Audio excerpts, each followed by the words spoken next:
Switzerland is a secular state whose constitution guarantees freedom of religious expression to all. It's home to about 400,000 Muslims. They live peacefully among the Swiss, speak their languages, attend their schools, work in their offices and factories, and pay their taxes. Although Islam is the second largest faith after Christianity, there are only 4 mosques with minarets across the country. None of them is used to raise the azan, the call to prayer. But when a Turkish cultural group in the northern suburb of Wanwangen by Olten asked to build this 6-metre-high minaret on top of its mosque, there was an outcry. It took us 4 years to overcome the legal hurdles, but we were successful in the end. During the waiting period, there were a lot of very negative reports about us in the press, which weren't true. It was probably these that provoked a number of people to attack our association building. They threw stones, somebody threw a bottle, and a pig's head was hung up at the door. Of course, we don't hold it against the Swiss in general, because we think the Swiss are very patient and tolerant. That was just a few people who were provoked and didn't really know what they were doing. Meanwhile, members of another Islamic group in Langenthal, halfway between Bern and Basel, are waging a battle to build a minaret on their mosque. Here, too, there's considerable opposition. It's a symbol of Islamic power. I think we should let them practice their religion without a tower.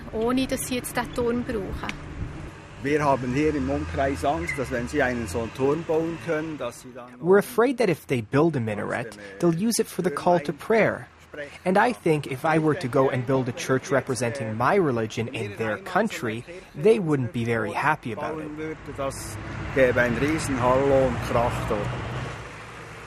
Opposition to these attempts to construct minarets led to a nationwide campaign to ban the building of any new towers.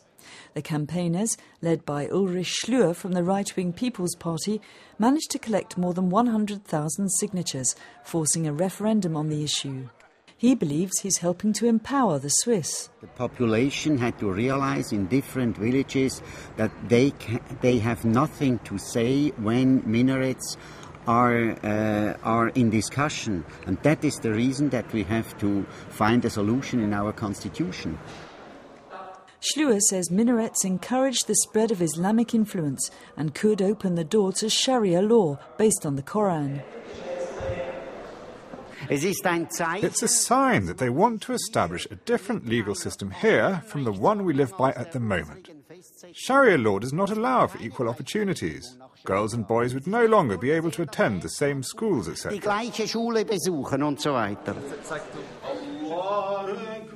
Mustafa Karahan from the Turkish Cultural Association in Wangen refutes the claims.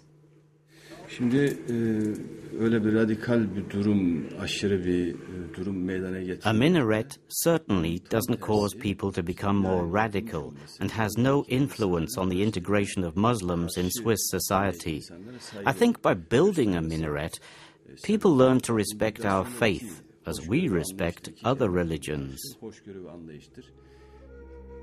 The campaign posters are causing a storm of controversy, as they seem to blur the distinction between ordinary Swiss Muslims and radical followers of Islam. The Federal Commission Against Racism says the posters incite hatred, and some cities and towns have banned them. Could it be that Schlür and his team are waging a war not just against minarets, but against Islam?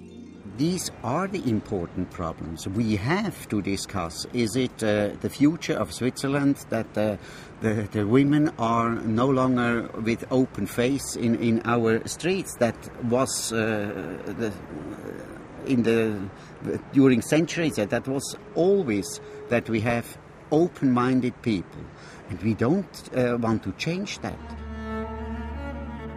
Mutalip Karademi, president of the Islamic community in Langenthal, says the campaigners are playing on people's fears about fundamentalism. They call us terrorists. They call us radicals. They call us the Taliban. So many different labels, all of them wrong. We are fully integrated in Switzerland. We love this country almost more than our own. Our children were born here. They're more Swiss than Albanian. It's not true what they say.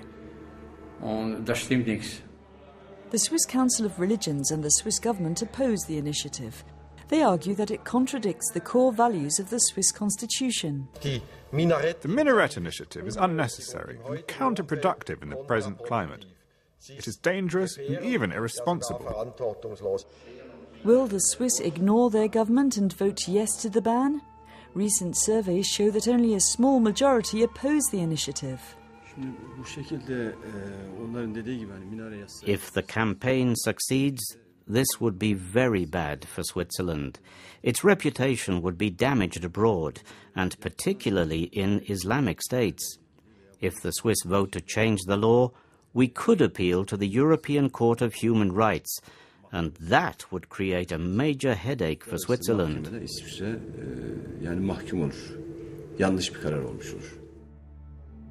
On November the 29th, the Swiss will decide whether to single out their largest religious minority for a constitutional ban on this architectural addition to their houses of worship. If they do, Switzerland, which has always prided itself on its humanitarian tradition and its constitution enshrining religious freedom, will be a different place on November the 30th.